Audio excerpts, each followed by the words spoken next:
Some fighters hit harder, some control distance better, and some win rounds easier just because of how they're built.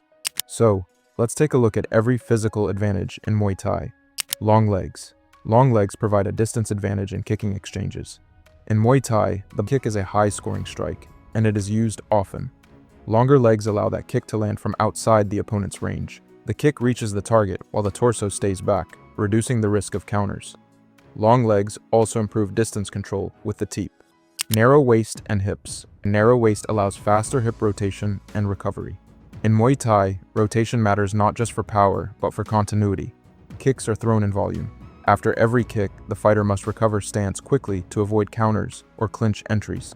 Narrower hips allow faster kicks, faster retraction, and cleaner transitions between kicks. The hips turn, the kick lands, and the stance resets quickly. This allows fighters to utilize this high-scoring strike more often. Long femurs. Long femurs increase power and reach in knees. In the clinch, they let you drive knees higher with less effort, but it also shows up at mid-range. When you throw a knee without clinching, a longer femur gives you more reach and more force. The knee travels further and lands higher on the body. That makes your knees a threat both inside and outside clinch range. Dense shins. Dense shins increase both damage and durability. In Muay Thai, kicks collide. Shins meet elbows, shins meet shins.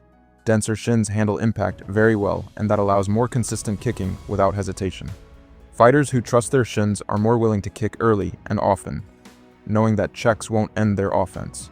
When kicks are partially blocked, thicker shins still transfer brute force. Even when they don't land cleanly, they disrupt balance and posture, which is often enough to win the exchange on the scorecards. Thick neck. A thick neck stabilizes the head during strikes and is effective at resisting clinch pulls. When a strike lands, a thicker neck reduces head snap. The impact is absorbed through muscle rather than translating directly into rotational movement. During the clinch, the head is pulled down repeatedly and fatigue sets in quickly. A strong, thick neck resists these forces. Long arms. Long arms give you more reach. That means your strikes land from farther away, while your opponent has to step in to hit you. You can stay just outside their range and still strike them. This makes it easier to control striking distance. Long arms also help you grab and pull opponents into the clinch easier. That's why long arm fighters are harder to deal with. You get hit on the way in, and if you get too close, you get tied up. Lung capacity and nasal structure.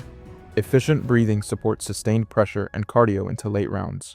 Fighters who breathe efficiently recover faster between rounds and maintain composure late. Clear nasal airflow reduces the need for mouth breathing, which accelerates fatigue. This becomes especially important after repeated clinch and striking exchanges. Fighters who don't visibly gas aren't necessarily more conditioned. Often, they simply breathe better. Skin thickness. Thicker skin reduces superficial damage from elbows. Cuts matter in Muay Thai. Blood affects visibility, confidence, and bad cuts cause stoppages. Thicker skin resists tearing, allowing fighters to stay composed after elbow exchanges. This doesn't stop damage, it just delays visible consequences. Overall, no physical trait wins fights alone, but they do help in how far a fighter can go in their career.